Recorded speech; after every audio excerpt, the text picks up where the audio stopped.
Palavra de Deus. Agora, pois, temei ao Senhor e servi-o com integridade.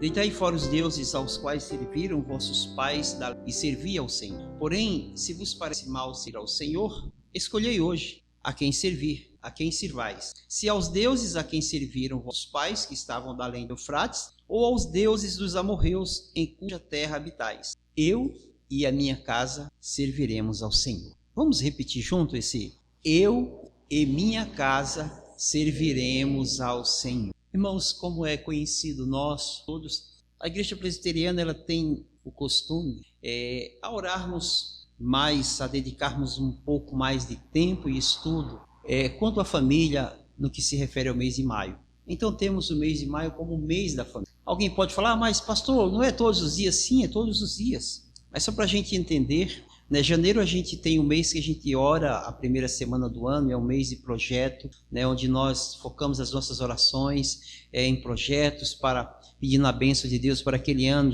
Fevereiro geralmente antecede o carnaval, nós falamos de santidade, santificação.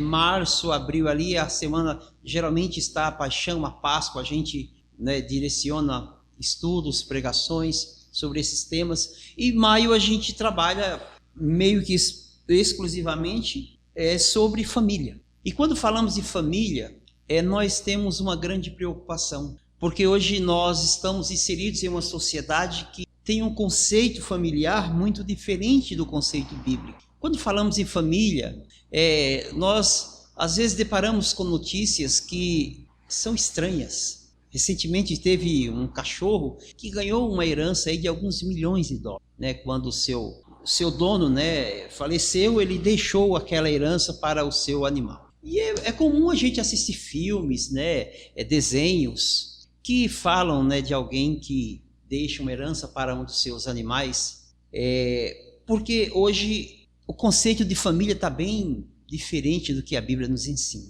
Para que a gente entenda um pouco essa cosmovisão de família, o mundo está completamente averso ao plano original de Deus sobre a família.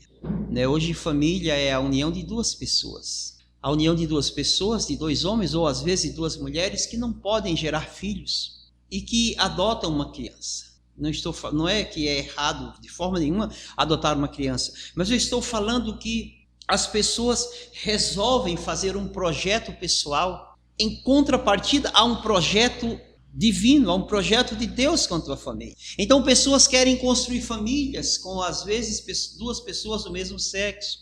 Às vezes pessoas querem adotar animais, criar animais, e colocam o nome até de pessoas. Também não estou falando que não pode se criar animais de forma nenhuma, desde o Éden que já tinha uma cobrinha lá, que já estava lá, passeando por ali. Então a gente brinca, que a cobra devia ser o gato ou o cachorrinho, de Eva, mas porque ela não se espantou, quando a cobra apareceu. Se aparece uma cobra aí, dá um grito, brincadeiras à parte.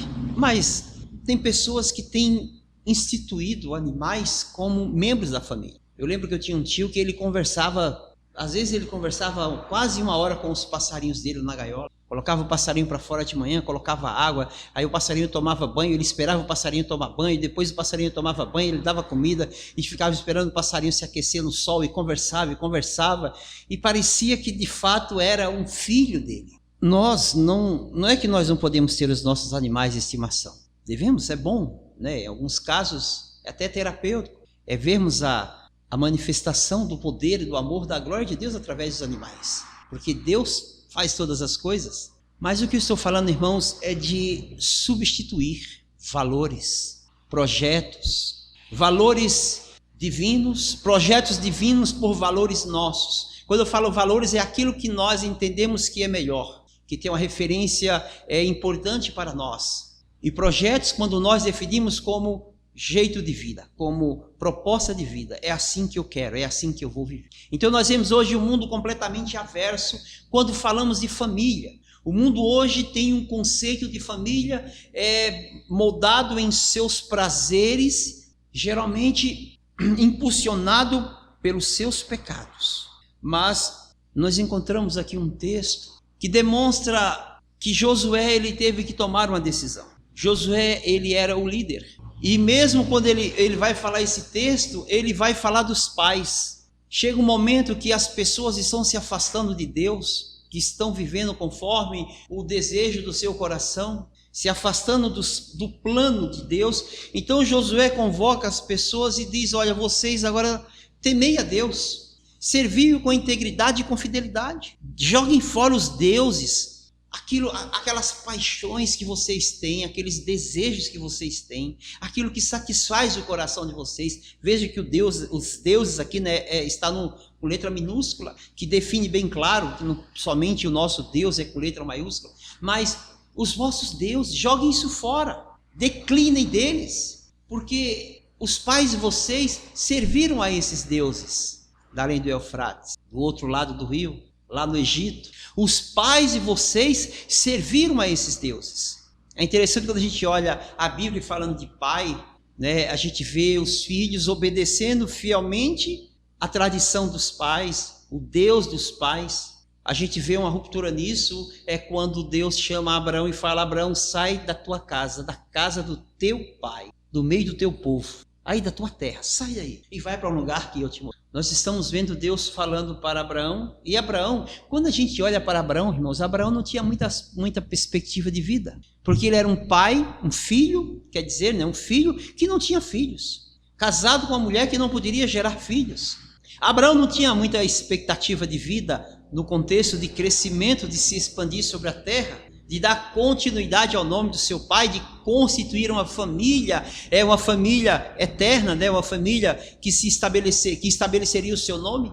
Aí Deus fala assim: sai da tua casa, da casa do teu pai, e vai para uma terra que eu te mostrarei. Deus, ele faz uma proposta para Abraão que às vezes a gente olha e vê os resultados desta proposta, deste convite, e a gente fala: que maravilha. Mas Abraão saiu da casa do pai, deixou a sua herança, né, e foi para uma terra que ele não conhecia, desconhecida, obedecendo a voz de Deus. Mas havia uma coisa que talvez isso chamou a atenção de Abraão: em ti serão benditas todas as famílias, inclusive a família dele. Havia uma promessa que se estenderia a todas as famílias.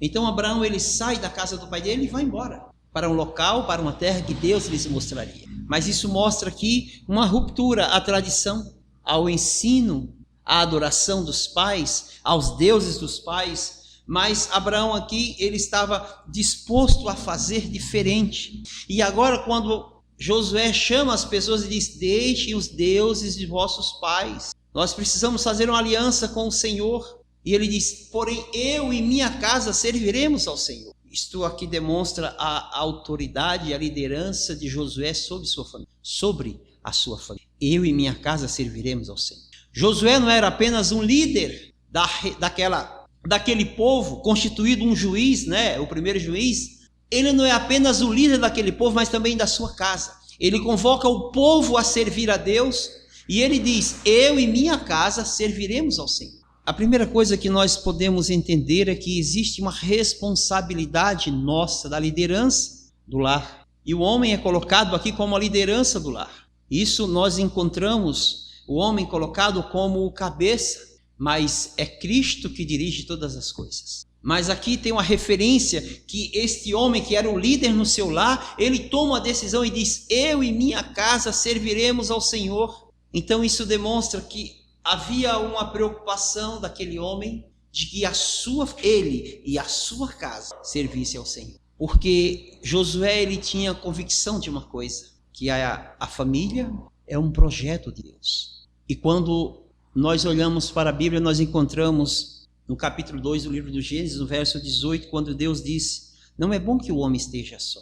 A primeira coisa é: o homem sozinho não é bom. Então Deus faz a mulher para que ela fosse auxiliar, adjuntor e procriadora junto com. Ou seja, nós encontramos aí na constituição da família a proposta, a evidência do projeto de Deus, o fim da solidão. A família, ela, no conceito divino, ela afasta do homem a solidão. Ela traz o homem para viver com pessoas, em grupo. Aqui em especial, a percepção de Deus, o conselho de Deus é de que o homem, ele era uma criatura boa, Deus criou o homem à sua imagem e semelhança, e isso com certeza é ótimo, é bom. Mas a solidão deste homem não era bom. Então Deus cria a mulher. E lembre-se sempre disso, a mulher foi criada da costela, né? Não foi da ponta do pé, do dedo do pé, e nem foi criado da parte do cérebro, da cabeça, que é a parte mais alta. Também não foi criada do coração, né? Mas foi criada da costela. E aí a gente fala para estar ao lado, né? Para poder estar em dignidade ali ao lado. Mas Deus faz a mulher da natureza do homem. Deus não pegou outro barro, outra terra. Deus não pega uma madeira e vai esculpir na madeira uma mulher, não. Ele tira a mulher do homem. Isso quer dizer que a família ela vai sempre estar ligada, porque a mulher ela é formada a partir da natureza humana. E Deus fala, vocês serão uma só carne e um só corpo. Aquilo que Deus fez da mesma natureza, depois ele vai ainda falar, vocês são uma só carne e um só corpo. E Deus dá diretrizes para que esse homem e essa mulher se constituem como família, quando ele diz, deixará, pois, o homem a sua casa e unir-se à sua mulher, e ambos serão uma só carne e um só corpo. Então nós encontramos o projeto de família, a formação da família, a criação do homem, a formação da mulher e depois a formação da família. Então veja que tudo está ligado. O homem está ligado diretamente a Deus por sua criação, por sua semelhança. A mulher está ligada ao homem porque ela é criada a partir dele, mas por um ato, por um conselho próprio de Deus. Deus usa a natureza, a carne humana do próprio homem para construir a mulher. E filhos é a procriação. O filho agora é a mistura da carne, né, do casal, do homem e da mulher, que forma a sua herança, as suas bênçãos. Então família primeiro nós temos que entender que é um projeto divino, é uma criação de Deus. Homem, mulher, família. Nada pode fugir desta naturalidade. Então a gente encontra, né, nós poderíamos definir etimologicamente família como um homem, uma mulher e que geram filhos. Isso seria a etimologia da palavra família, o seu significado. Nós temos que entender bem isso. Então, a gente entende que família é um projeto de Deus. É Deus que institui. Relembre, Deus faz o homem, cria o homem. Deus forma a mulher usando a carne humana, usando parte da costela de Adão. E depois ele vai falar para que esse casal, esse homem e essa mulher sejam um só corpo, uma só carne. E de fato são, né, desde a criação, mas Deus, através do casamento, ele diz, vocês tornarão uma só carne, um só. E falou, agora vão e enchem a terra, procriem, multipliquem-se. Esta é a proposta, é a base. Mas por que Deus cria a família? A proposta da família, irmãos, é que ela cresça, é que ela entenda os planos eternos de Deus. Nós temos que entender, nós temos que ter essa visão de que a família, ela é sagrada, de que a família é um projeto de Deus. Essa percepção, este conceito, ela tem que fazer parte do nosso intelecto, da nossa capacidade de pensar e entender e agir. Família é projeto de Deus. E é na família, e é através da família que a palavra é. Existe também agora uma proposta para a família. Lá em Deuteronômio, no capítulo 6, os versos 6 e 7 nos diz, estas palavras que hoje eu te ordeno, estarão no teu coração. Tu as inculcarás a teus filhos e delas falarás quando estiveres sentados ou caminhando, onde quer que estejas. Você tem que inculcar estas palavras que hoje eu te ordeno aos vossos filhos. A família é um lugar de adoração, é um lugar de ensino espiritual. É na família que nós temos que ensinar os primeiros passos. A Bíblia diz, ensina o crente no caminho que deve andar. É assim? E quando adulto dele, depois de 50 anos de igreja, neste caminho ele não se desviará. É assim que a Bíblia diz? Não. A Bíblia diz, ensina o menino, a criança, no caminho em que deve andar. E quando ele se tornar adulto dele, não se desviará. Então existe uma responsabilidade aqui da família de ensinar as crianças, os filhos, os meninos, meninas, né? No caminho em que deve andar. Então existe uma responsabilidade. Primeiro aqui diz, as palavras que hoje te ordeno. O que Deus está falando para Moisés é, Moisés, o que você aprendeu? o que você vive, aquilo que você faz, você deve ensinar aos teus filhos. Porque a família, irmãos, ela deve ser um local onde os pais devem, o pai e a mãe, eles devem ter compromissos com a palavra. Algumas vezes eu tenho citado aqui, eu tenho falado do exemplo da minha mãe, que todo domingo de manhã nós íamos à missa, todo santo domingo. Nunca me lembro domingo de não ter ido à missa de manhã, quando eu dependia de ser conduzido pela minha mãe. Isso até aos 18 anos de idade só, né? Porque depois eu vim para São Paulo. Não é que eu fiquei de maior, é porque eu vim para São Paulo. Mas se eu tivesse lá com meus 20, 25, 40, né, ainda estaria sobre o braço forte da minha mãe. Mesmo sendo católica, todos os domingos a minha mãe me levava à igreja, nos levavam à igreja. Então, mas nós víamos que ela ia, que ela estava, a casa estava cheia de santo. Eu lembro que a primeira vez que o meu filho, eu levei o Samuel lá em casa, no Pernambuco, lá em casa, né, na casa dos meus pais, o Samuel chegava lá assim, olhava para os santos da minha mãe e falava, pecado. E eu, menino, baixa a mão. Aí olhava para outra santa, pecado. Eu, baixa a mão, Samuel. É pecado, mas a gente não pode. Era engraçado aqui. Se fosse a Giovana, ela já puxava e derrubava os santos, né? O Samuel era um pouquinho mais manso. Mas é interessante que a minha mãe tinha uma vida prática lá na religião dela. Isso ela levava para dentro de casa. Isso estava nela, no pescoço dela, nas roupas que ela vivia com a imagem da santa. Eu estou usando o exemplo aqui lá do passado, de um outro conceito, mas para lembrar a vocês que nós temos que ter uma conduta irrepreensível diante dos nossos filhos. Nós temos que ensinar os nossos filhos. Não é sentar eles e falar assim, olha, peraí, nós vamos aqui, vou ler o salmo para você, e você tem que... Não, não é apenas isso. Isto também. Mas nós temos que ensinar com a vida. As palavras que hoje te ordeno, ou seja, aquilo que você vai fazer, aquilo que você está fazendo, aquilo que vai fazer parte da tua vida, essas palavras você tem que ensinar, colocar na cabeça dos vossos filhos, todos os dias. Ah, mas não é no domingo, não é? Não, todos os dias. E quando ele diz todos os dias, nós temos que ensinar com integridade, nós temos que mostrar para os nossos filhos como eles devem se comportar. A gente não pode exigir um jugo aos nossos filhos diferente do nosso. Menino vai para a igreja, menino dá o dízimo, menino faz isso, menino faz aquilo, sendo que eu não faço. Então, peraí, Deus está falando aqui para Moisés em Deuteronômio 6 e 7, que aquilo que eu ordeno a você, as coisas que te ordeno e que estarão no teu coração, que você está convencido disso, que você crê, que você vive, estas coisas vocês passarão para os vossos filhos, colocarão na cabeça dele. É aquilo que cremos, aquilo que está no coração. Então isso deve ser passado para os nossos filhos. Às vezes chama a nossa atenção e eu penso um pouco sobre isso, acerca da nossa salvação. Será que nós temos a salvação como algo que é precioso?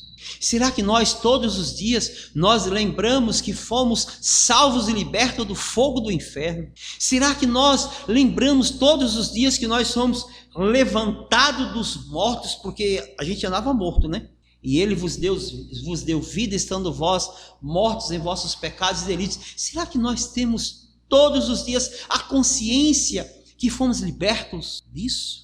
Da condenação? Isto é a salvação que Deus nos deu? Será que nós temos mostrado para os nossos filhos esta salvação? Ou será que a salvação não faz nenhum benefício, não traz nenhuma esperança, nenhuma alegria de vida para nossas vidas? Então aquilo que está em vossos corações, é isso que vocês devem inculcar na cabeça dos vossos filhos. Então a família é a primeira escola espiritual. A família é os primeiros passos dos nossos filhos com o Senhor. É lá em casa onde nós temos que demonstrar o exemplo, onde nós temos que orar, nós temos que cantar, onde nós temos que viver uma vida cristã. É onde nós temos que falar para os nossos filhos, vamos para a igreja servir ao Senhor, vamos servir ao Senhor com integridade e fidelidade. Uma vez eu não lembro se foi na segunda ou terceira viagem que nós fizemos. Eu fiz uma viagem, eu estava com a Josi e de repente o Samuel ele ligou e falou para nós assim, ele tentou ligar, tinha aquela diferença de fuso horário, ele estava voltando da igreja sábado à noite, achou um celular na rua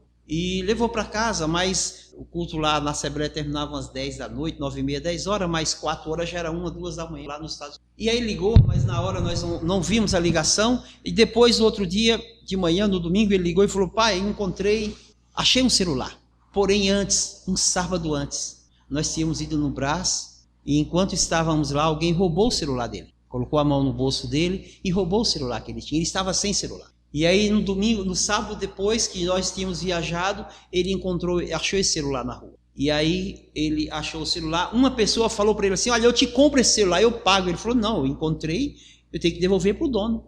E ele então devolveu. No outro dia a pessoa ligou, tal, ele entregou. Quando ele ligou para nós, ele já tinha devolvido. E eu fiquei muito alegre, muito feliz, porque ele poderia estar com um adolescente ainda, com raiva no coração, porque tinham roubado dele. Ele poderia falar assim, agora eu vou me vingar, esse aqui é meu, eu vou guardar. Mas mesmo na tristeza dele ter perdido, alguém ter roubado o celular dele, ele encontra um e alguém fala, eu te compro, eu pago. E ele falou assim, não, preciso devolver para o dono. Nós temos que ensinar os nossos filhos a sermos íntegros, a servir a Deus com fidelidade e integridade, ou seja, na sua plenitude. Em tudo que nós somos, eles também devem ser plenos quanto ao seu comportamento com Deus. Justiça. Então, a família é a primeira escola espiritual. É o lugar onde nossos filhos devem aprender. É porque é do que aprende em casa, do dia a dia, do cotidiano, que faz parte da sua natureza, e isso eles levarão para o resto da sua vida. A igreja, ela ajuda na formação, mas não podemos terceirizar a igreja, a educação dos nossos filhos. O pastor, ele vai pregar para a família, os nossos filhos escutam, nós escutamos, os presbíteros pregam, nós ouvimos as pregações na igreja, os professores da escola bíblica trazem estudo, ensinam os nossos filhos, esclarecem questões teológicas, históricas, bíblicas, para que eles compreendam melhor, para que eles entendam. Mas em casa é fundamental que nós também ensinemos, e em casa deve ser o ensino mais importante. Pastor, então eu não vou para a igreja. Claro que você vai para a igreja, porque em casa nós ensinamos que devemos cultuar a Deus, que devemos ir à casa e estar na casa do Senhor, porque nós somos o corpo de Cristo, e o corpo se reúne justamente no culto, em adoração. A igreja é a união do corpo, então não dá para viver um membro separado do corpo, temos que ensinar isso. A família é a primeira escola espiritual. A família também é um refúgio em tempos difíceis, porque no Salmo que lemos, no verso 1 nos diz, se o Senhor não edificar a casa, em vão trabalha os que a edificam. Se o Senhor não edificar a casa, em vão trabalham os que a edificam. A nossa família tem que ter a proteção de Deus, o refúgio de Deus. Mas a família também é um lugar de refúgio. A família é um porto seguro, porque Deus nos abençoa para que nós possamos nos ajudar mutuamente um ao outro. Não pode ter divergências, cada um caminhar para um lado. A família tem que estar unida, deve estar unida, mas nós temos que ter a convicção de que a nossa família ela deve estar e tem de estar nas mãos do Senhor. É Deus que sustenta a nossa família. Um dia, quando eu estava numa situação muito difícil, mas muito difícil mesmo, emocionalmente, fisicamente, e a minha filha entrou no quarto e olhou para mim chorando e falou assim, pai, eu não entendo, o senhor é uma pessoa assim, assim tão boa, justa, assim, assim, assim, e por que o senhor está passando por tudo isso? Aí eu sentei com ela e falei assim, filha, a vida não se resume só a isso, Deus nos prova porque Ele nos ama, e é necessário que nós passemos por isso, para que a gente aprenda a depender mais do Senhor, e porque a nossa alegria não está em apenas ter as coisas e tudo dar certo, a nossa alegria está em depender do amor providencial de Deus. E o amor providencial de Deus às vezes não é de empurrar a gente quando a gente está na subida, é de estar um pouquinho afastado esperando, se a gente tropeçar e cair para trás, Ele nos pega e Ele nos leva. Foi um dos momentos mais felizes que eu tive na questão espiritual com a minha família, porque eles viram e eles entendem que não é o que temos,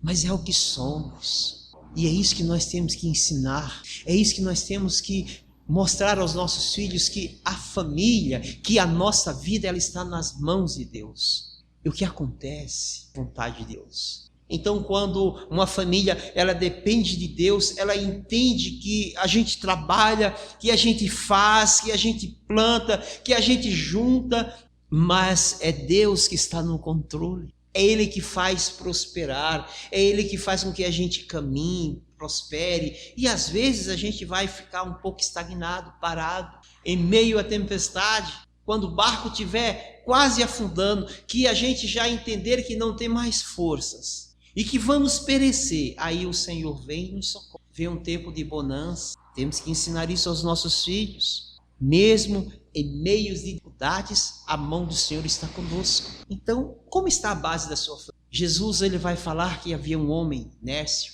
que construiu a sua casa sobre a areia. Veio o vento, a chuva, as ondas do mar e bateram contra aquela casa e ela foi derrubada. O Nércio.